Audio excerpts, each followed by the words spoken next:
It has been confirmed. The BBC has reported it. The Met Office has verified it.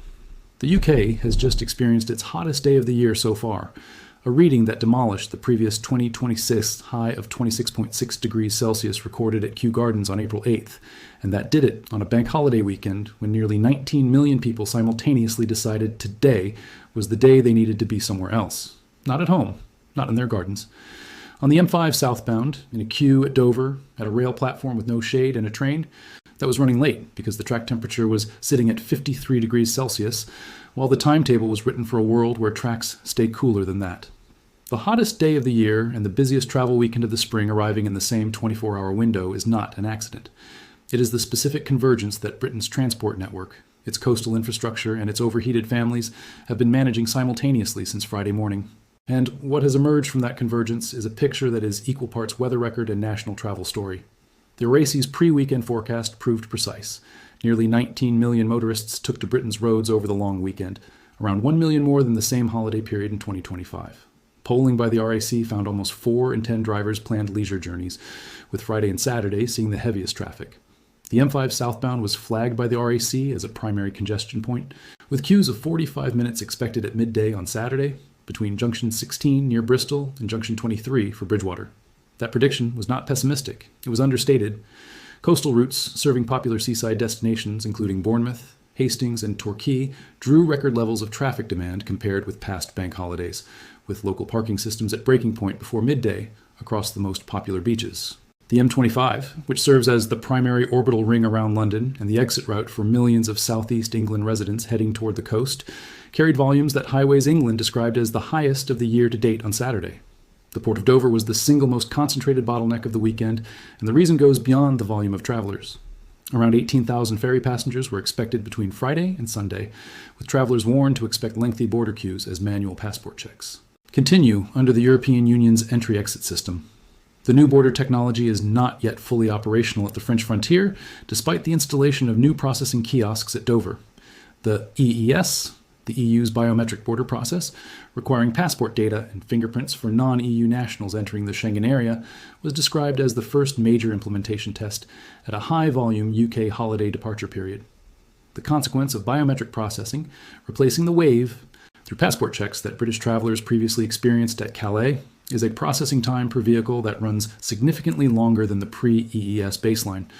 Multiply that extended processing time by 18,000 passengers across a 3-day window, concentrate the departures into Friday and Saturday morning peak hours when everyone is trying to leave simultaneously, and the Dover queue becomes not a weather story, but an infrastructure story that happens to be unfolding in 30-degree heat with no shade, limited water access, and vehicles whose air conditioning is running continuously while stationary, drawing down fuel reserves and generating engine heat in a queue that stretches back through the port approach roads.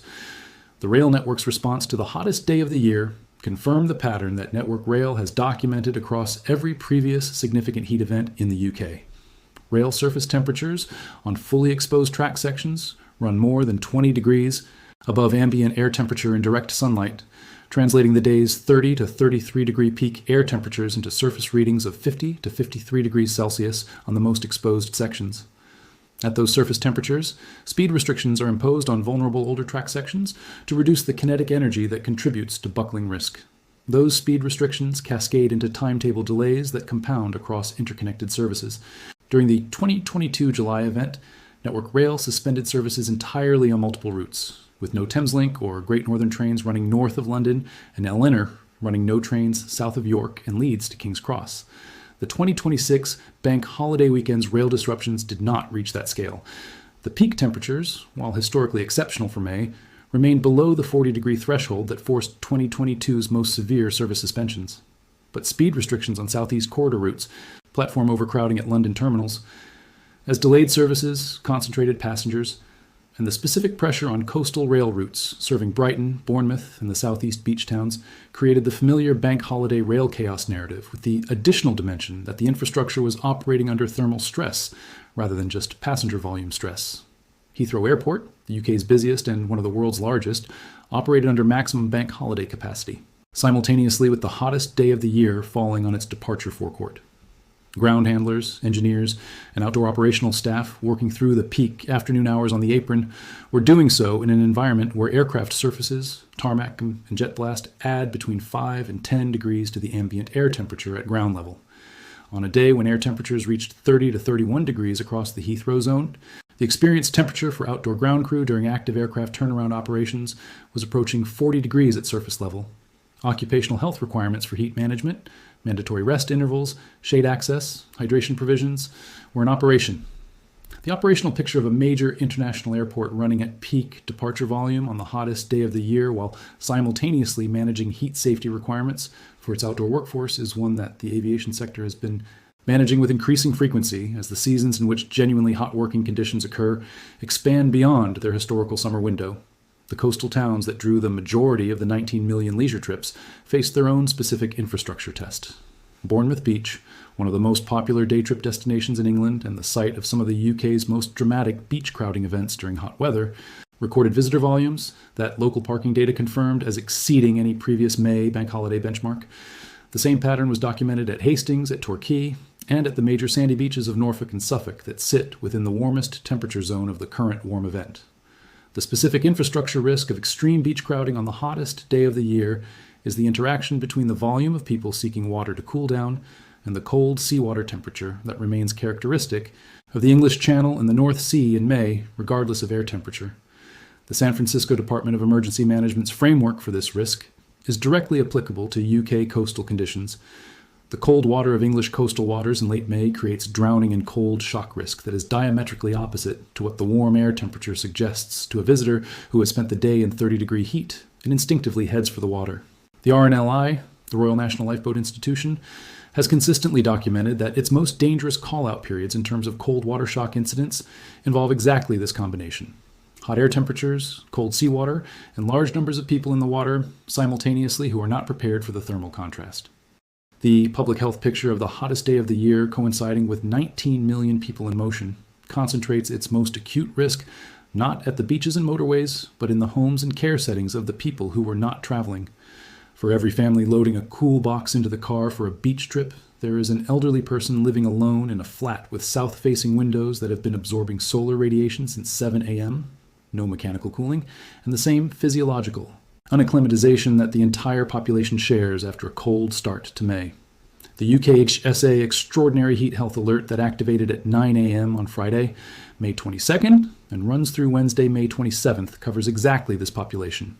The people who are not on the motorway, not at the beach, not generating the travel story, but who are sitting in indoor environments where the combination of direct solar gain through glass, poor ventilation, and the accumulated heat of consecutive warm days produces conditions that are medically significant even when the temperature outside is lower than the headline peak.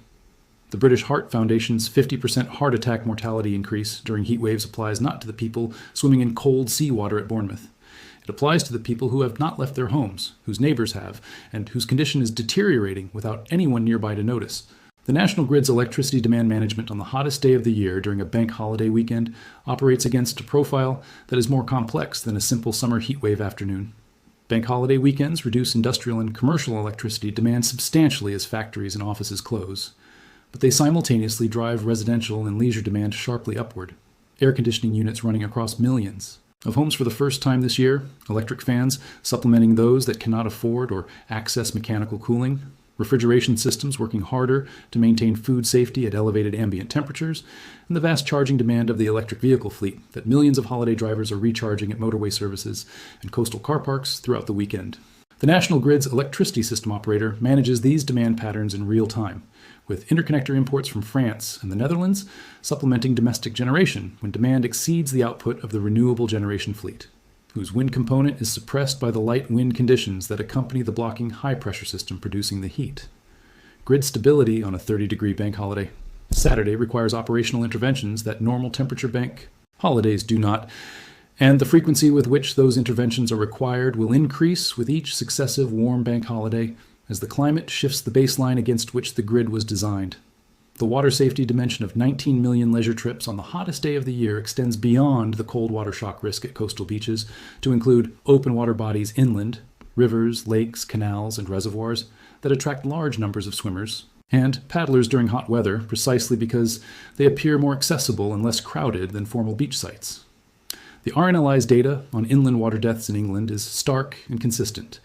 The majority of drowning fatalities in hot weather occur not in the sea, but in inland open water where there are no lifeguards, where currents and obstacles are unpredictable, and where the water temperature, regardless of air temperature, remains dangerously cold enough to induce cold water shock and incapacitate a swimmer within seconds of immersion. The London Fire Brigade recorded a 32% increase in water-related incidents in the month preceding the current heat wave, compared with the same period the previous year. On the hottest day of the year, with families and groups making impromptu decisions to cool off in rivers, canals, and gravel pits that have no formal safety infrastructure, that trend will not be moving in a reassuring direction. The Fire Brigades Union and the RNLI have both issued specific public guidance during this bank holiday weekend, directing the public to formal swimming venues, lidos, and managed beaches rather than natural water bodies, guidance that is easy to issue and significantly harder to make reach the people who most need it before they are already standing at the water's edge. The specific travel advice that the RACI, the AA, and National Highways have been distributing across the weekend is worth stating clearly for anyone who has not yet made their journey and is planning to travel on Bank Holiday Monday when the temperature forecast peaks at 32 to 33 degrees. The RACI identified Friday afternoon and Saturday midday as the worst congestion windows, with Monday likely to be somewhat lighter than Saturday, as the return home wave is spread across Sunday evening and Monday. RACI Mobile Servicing and Repairs. Team leader Sean Kimberlin urged drivers to ensure their cars were summer ready by checking oil and coolant levels and ensuring all tires have plenty of tread and are inflated to the correct pressure. That guidance is not generic maintenance advice on a hot bank holiday weekend. It is specific operational preparation for the scenario where a vehicle sits stationary in a Dover queue or an M5 tailback for 45 minutes or more in 30-degree heat with the air conditioning running and the engine temperature climbing. Radiator coolant failure is the most common heat-related vehicle breakdown category. Oil system stress under sustained idle with air conditioning running and high ambient temperatures is the second. Both are preventable with the pre-journey checks the RAC is recommending. The roadside assistance organizations will be stretched across the weekend at a level commensurate with 19 million leisure journeys in the hottest conditions of 2026. The people who did the checks before they left will not need them.